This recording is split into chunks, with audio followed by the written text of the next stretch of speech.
हाँ कुछ उसने किया था मेरे वाला ना नहीं रिसेंटली तो उसने अभी कुछ बोला नहीं है बीच में बंद हो गई थी मैंने उसको जब बोला कि मैं लीगल जाने वाली हूँ तो उसने फिर स्टेटमेंट देने बंद कर दिए कुछ कुछ स्टेटमेंट्स उसने दिए हैं गलत क्या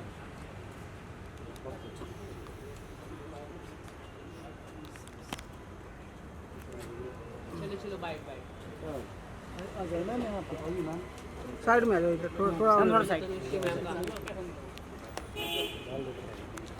हाँ तो मैम क्या कहना चाहेंगे किस क्या क्या धाराएं लगी हैं राखी सावंत के ऊपर? बहुत सारी धाराएं लगी हैं बेस्ड ऑन मल्टीपल वीडियोस। तो सारे एफआईआर की प्रक्रिया शुरू हो गई है और अलग अलग वीडियोस में अलग अलग जो उसने स्टेटमेंट्स किए हैं फॉल्स एलिगेशंस लगाए हैं outraging women's modesty humiliating statements जो उसने किए हैं तो सारी चीज़ों पे अलग अलग धाराएं हैं वो सारा अभी प्रोसेस स्टेटमेंट स्टार्ट हो गया है। साथ ही मुंबई पुलिस क्या एक्शन लेने वाली है राखी सावंत के खिलाफ? They will take action I am very confident क्योंकि मैंने एक बैकग्राउंड भी दिया है कि ये मुद्दा कब से शुरू हुआ था 2008 से शुरू हुआ था जब राखी को मुझसे दिक्कत होनी शुरू हो गई थी जब हॉर्न ओके प्लीज़ में राखी को रिप्लेस करके मुझे लिया गया था और फिर मेरे साथ कंट्रोवर्सी करके प्रोड्यूसर्स ने वापस राखी को लिया तो उसमें प्रोड्यूसर्स की एक चाल थी कि मेरे नाम पे पब्लिसिटी करके शायद उनकी पहले से प्लानिंग थी कि राखी को ही लेंगे लेकिन उन्होंने पहले राखी को रिप्लेस किया मेरे से और उसके बाद मेरे साथ कंट्रोवर्सी करके वापस राखी को गाने में लिया और मेरे सारे चेक्स उन्होंने बाउंस कर दिए। मेरे शूटिंग से पहले ही मेरा एक चेक बाउंस हो गया था मतलब उनकी सोची समझी साजिश थी ये कंट्रोवर्सी करेंगे हंगामा करेंगे ताकि ये सब हो जाए पब्लिसिटी मिले। मैं ये कहना चाहूँगी कि इस तरह की गलत काम करने ही नहीं चाहिए प्रोड्यूसर्स को क्योंकि अगर मैं गाना कर लेती वो गाना रिलीज़ हो गया होता मैं उस वक्त मेरा एक नाम था मैंने अच्छी अच्छी फिल्में की थी मेरी आशिक बनाया बहुत बड़ी हिट हुई थी और दूसरी भी गाने फिल्में हिट हुई थी अगर वो गाना रिलीज़ हो गया होता तो मुझे भी आगे काम मिलता और प्रोड्यूसर्स को भी फ़ायदा होता वो पिक्चर रिलीज़ हो जाती वो पिक्चर आज तक रिलीज़ नहीं हुई है उस पिक्चर की वजह से मुझे इतना इमोशनल ट्रॉमा इतना कुछ मुझे झेलना पड़ा उन्होंने अगर वो कंट्रोवर्सी नहीं करी होती शॉर्टकट का काम नहीं किया होता कि कंट्रोवर्सी करके तनुश्री दत्ता के ऊपर हम ज़ोर ज़बरदस्ती करके प्रॉब्लम्स क्रिएट करके किसी भी लड़की को अगर आप इस तरह से ट्रीट करोगे तो कोई भी एक ईमानदार जो इंसान होता है सेल्फ रिस्पेक्टिंग इंसान होता है रिटेलिएट करेगा ही।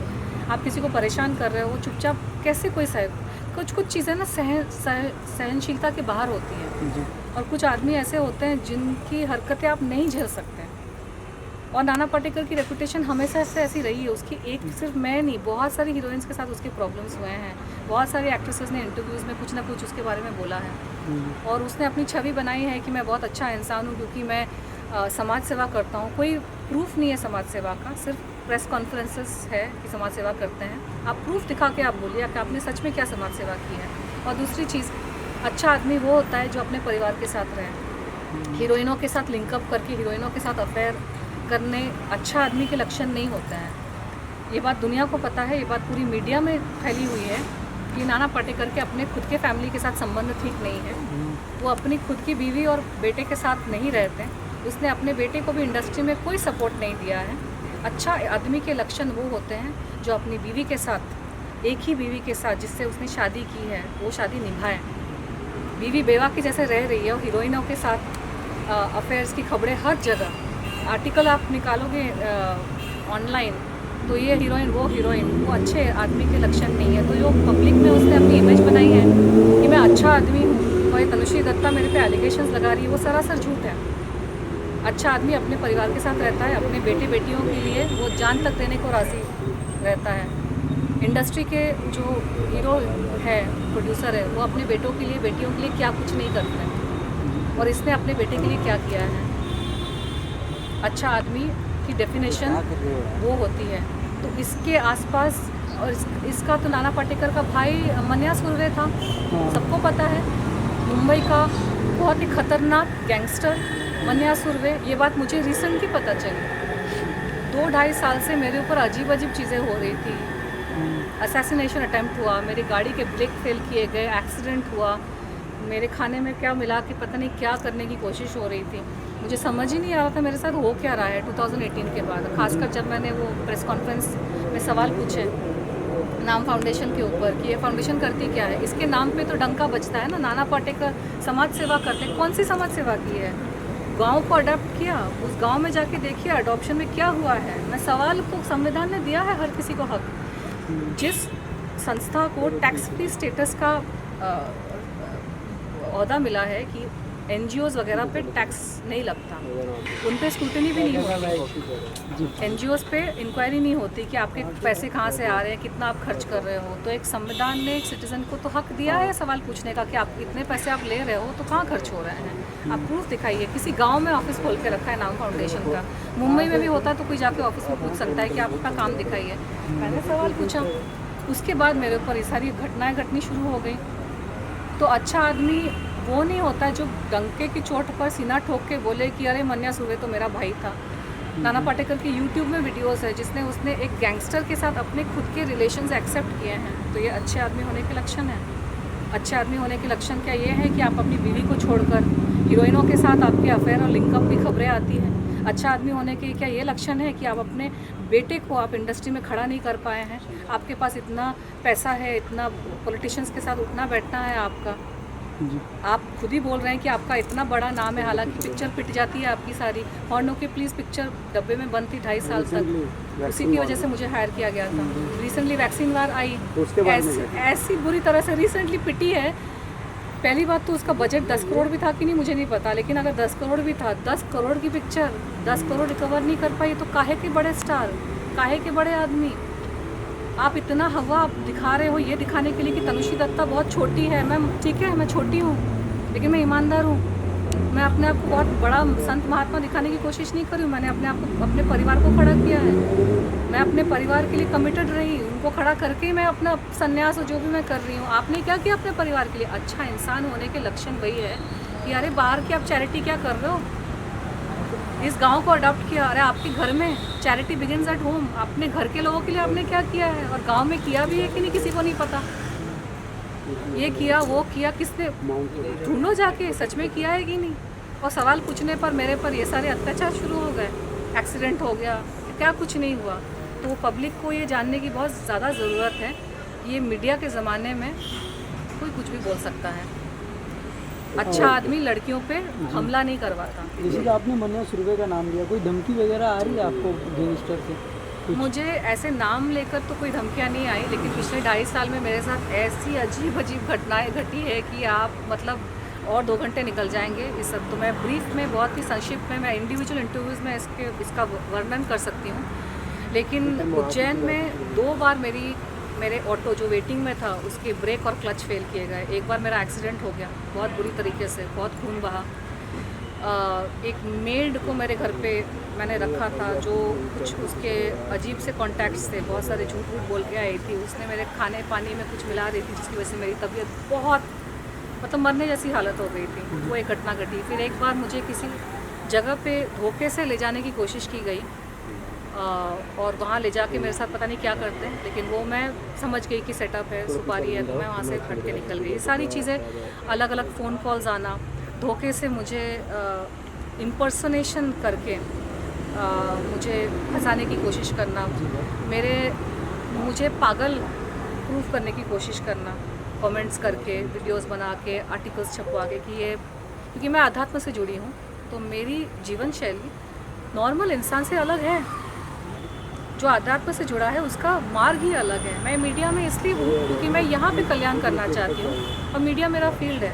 तो अलग अलग चीज़ों से मुझे प्रूफ करने की कोशिश कर रहे थे कि ये, ताकि जब मेरा मर्डर हो तो ये सुसाइड प्रूफ कर सकें। खाने में चीज़ें मिला दी ताकि जब मर्डर हो तो ये प्रूफ कर सके कि अरे ये तो बीमारी से मर गई या हार्ट अटैक से मर गई। एक हेल्दी इंसान को अगर आप गलत दवाइयाँ मिला के खिला दोगे ना तो इंसान ऐसे ही मर जाएगा।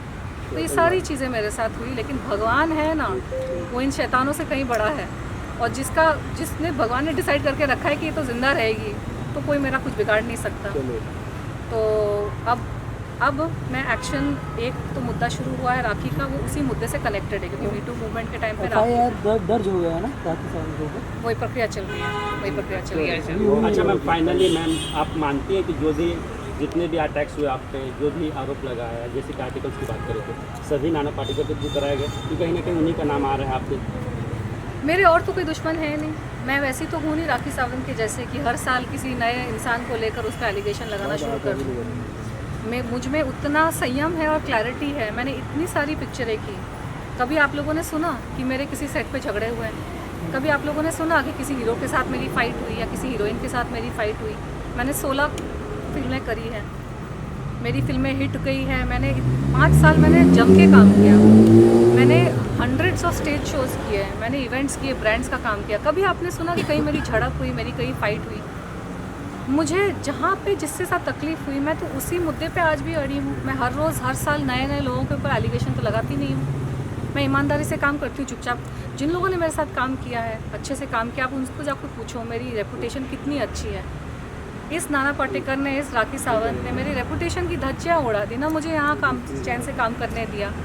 अमेरिका में भी जाके मुझे कामकाज को लेकर बहुत तकलीफ़ें हुई। अलग अलग झूठे झूठे एलिगेशंस लगाए, पर्सनल लाइफ पे अटैक किए, झूठे एलिगेशंस लगाए, शादी वादी की चीज़ें मेरी स्पॉइल हो गई। तो ये शैतानी लोग हैं, इनकी शैतानी प्रवृत्ति है। इनको झूठ के बेसिस पर अपना साम्राज्य चलाना है और उनको ये भी पसंद नहीं है कि कोई उनको आईना दिखाए। चाहेंगे सामने वाले को और चाहेंगे कि सामने वाला प्रताड़ित हो जाए और चुपचाप सह ले। अरे भाई क्यों सहे? भगवान ने पैदा किया है, धरती पे लाया है, ईमानदारी से अपनी रोटी कमाती हूँ, किसी के बाप का नहीं खाती मैं। मुझे चैन से जीने दो, मुझे चैन से काम करने दो, बस यही मेरी इच्छा है। न मेरी कोई एम्बिशन थी कि मैं कोई महारानी बन जाऊँ। परेशान भी करेंगे, कंप्लेन भी मत करो, कुछ बोलो भी मत। क्या है यार, क्या हो रहा है यहाँ पे? अच्छा तनुश्री मैम, एकाएक क्या बात हो गई जो कि 4 साल के बाद तनुश्री दत्ता जाग गई और कंप्लेन करने आ गई? इसके पहले क्यों नहीं कंप्लेन की नाना पाटेकर के खिलाफ इस तरह की? नहीं, जागने की बात नहीं है। नाना पाटेकर के खिलाफ तो 2018 में ही कंप्लेन मेरी दर्ज हो गई थी। तो ये नाना पाटेकर को लेकर, मूवी को लेकर, हाँ, ये जो कंप्लेन जो है ये राखी सावंत पे, नहीं राखी सावंत का ये कंप्लेन है। नाना पाटेकर का कंप्लेन 2008 में भी दर्ज हुआ था FIR, जिसमें पुलिस ने कार्यवाही की नहीं थी और पुलिस ने उसको ठीक से किया नहीं था। इसे 2018 में वापस से मैंने उस चीज़ को किया और वहाँ पे भी प्रेशर में आके बहुत मेरे विटनेसेस को डराया धमकाया गया और विटनेसेस को यहाँ वहाँ किया गया। राखी सावंत का जो मामला था 2018 में मेरी तबीयत बहुत बिगड़ चुकी थी मीटू मूवमेंट के टाइम पे, क्योंकि इतना मुझ पे एक साइकोलॉजिकल प्रेशर आ रहा था और मुझे US वापस भी जाना था, क्योंकि यहाँ से तो लोगों ने परेशान किया, तो वहाँ पे मेरा काम वाम था, मुझे वापस जाना था। तो अब जब मैं वापस आई हूँ और अब मेरे पास वक्त है, क्योंकि आप समझ सकते हैं कि मुझे तो देखने वाला कोई नहीं है ना, मेरे आगे पीछे कोई नहीं मुझे देखने वाला, तो मुझे तो अपनी रोजी रोटी कमानी पड़ेगी ना। मैं यहाँ बैठी रहूँ, ये सब कोर्ट कचहरी के चक्कर करती रहूँ, मुझे काम यहाँ रहने नहीं दोगे, यहाँ जीने नहीं दोगे, यहाँ काम नहीं करने दोगे। भाई मैं जहाँ पे हूँ वहाँ पे तो मैं काम करूँ, कुछ करूँ, अपना जीवन का आगे बढ़ाने की कोशिश करूँ। तो हमेशा पॉसिबल नहीं होता है कि हर चीज़ को तुरंत कर देना। और राखी सावंत जैसी जो लोग होते हैं वो जितनी गंदगी कर देते हैं ना, सामने वाला इंसान इतना धक्के से शॉक हो जाता है कि सामर्थ्य आपका टूट जाता है कि आप डील कैसे करें। अभी तो मैं वीडियोस देखने को मजबूर हो गई हूँ, क्योंकि FIR के लिए पूरा डिटेल देख कर आपको सेकंड बाय सेकंड बहुत वो करना पड़ता है। मैं 2 दिन पहले भी मैं रो रही थी कि कोई इंसान आके इस तरह के एलिगेशन लगा के सारी ज़िंदगी यार ईमानदारी से काम किया, इससे अच्छा तो बेईमानी हो जाता है। क्यों ईमानदार रहे कोई इस देश में? क्यों कोई तरीके से रहे? जब चोर उच्चकों को इज्जत देते हैं, चोर उच्चकों के सामने दुनिया अगर झुकती है, झूठे लोगों का बोलबाला है, कोई भी आके कुछ भी करके चला जाएगा, तो हम क्यों ईमानदार रहें? हम भी झूठे बन जाते हैं, हम भी बेईमान बन जाते हैं, हम भी चोर उच्चके बन जाते हैं, हम भी डकैत बन जाते हैं। अगर उस तरह के लोगों को ही संविधान प्रोटेक्ट करेगा, मंत्री महोदय का मंत्री लोगों के साथ उठना बैठना, सारे गुंडे चोर मवाली, और जो ईमानदार इंसान होता है तो ईमानदारी से मेहनत में मजदूरी कर रहा होता है। क्या करे इंसान बताओ? और फिर अगर एक वक्त भी आता है कि चलो फ्री है अभी अब कर सकते हैं, तो सवाल पूछते कि अभी क्यों? अरे कब करें? इंसान में जब क्षमता होगी, जब समय होगा अपने काम काज को छोड़ के, तभी इंसान एक्शन लेगा ना। Thank you madam, thank you.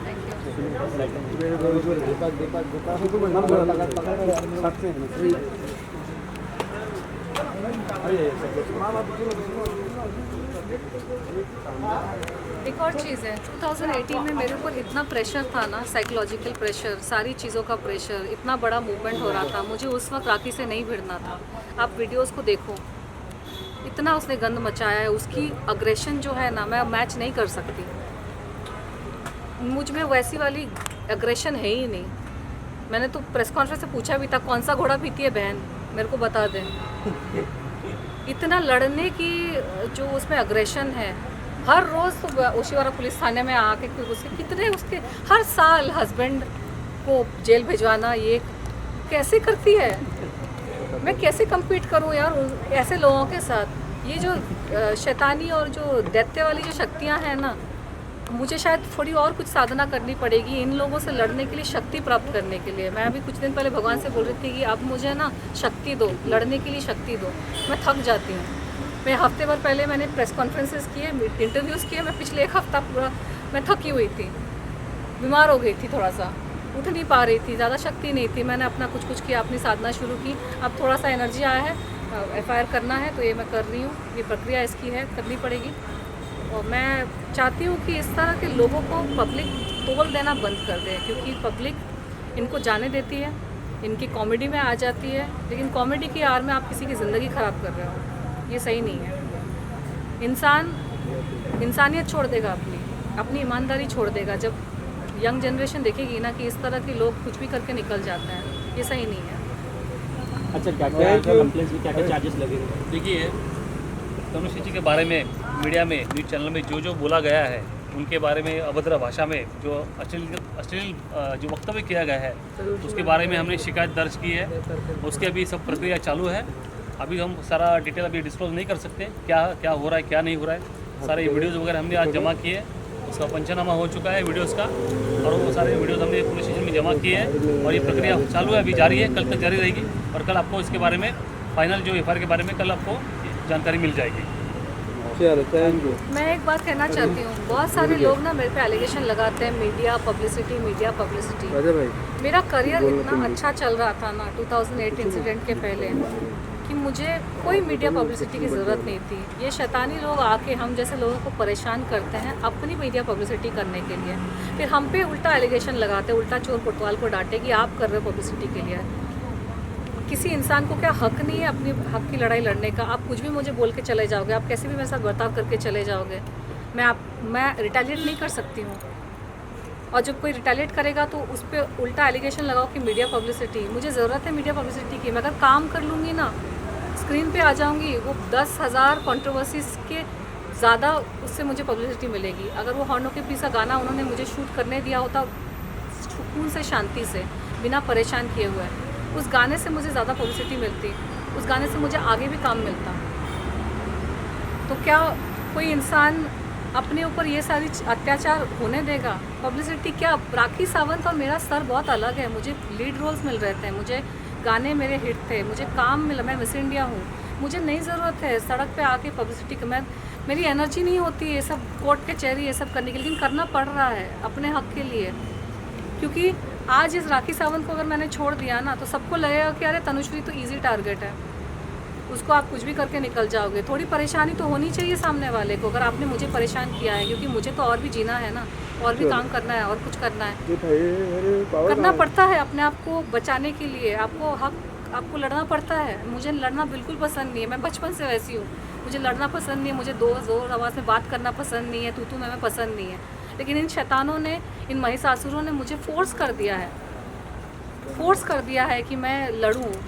मुझे अपने आप को उठाना पड़ता है कि आज मुझे चाहिए शक्ति, मुझे करना पड़ेगा।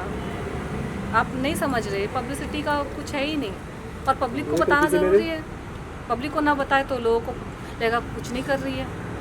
चिकन एंड एग सिचुएशन, करे तो क्या करे इंसान। Thank you.